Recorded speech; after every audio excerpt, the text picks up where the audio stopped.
Мен Айзизова Мерим Бактыбековна Ысык Көл областынан болом. Кошунабыз алды келечек компаниясынан.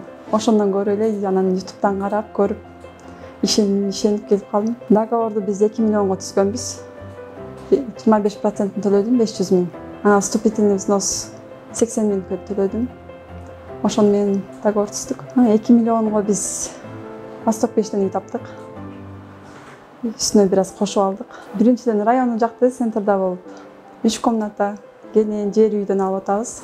Биз Бишкекте негизи 10 жылдап квартира алып жүрүп койдук да. Анан бул компанияны укканда төлөм бир аз азыраак болуп калат экен. Айына 15 000 ушундай эле болчу. Квартирага деле ушундай төлөп коюп атабыз да. Анан бияка төлөсөк 10 жылдан кийин өзүбүздүкү болуп калып атат. Бишкектен үй алса мындай оор сезиле берчү эле бизге. Бирок алса болот экен. Келечек корпоратив аркылуу көп эле адамдар үй алса болчу да экен. Азыраак төлөм менен эле. Ошо көп деле документтер кереги жок.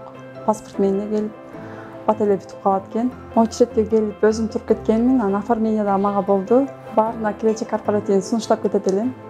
Анан ушу бүгүн оформление болуп бүттү. Адилетке, Нур-Султанга чоң ыраазычылыгымды билдирем. Эл аманга. Ушу келечек корпоратив өсө берсин, өнүгө берсин. Көп адамдарды сүйүнтүп, үй алып берип жүрө берсин.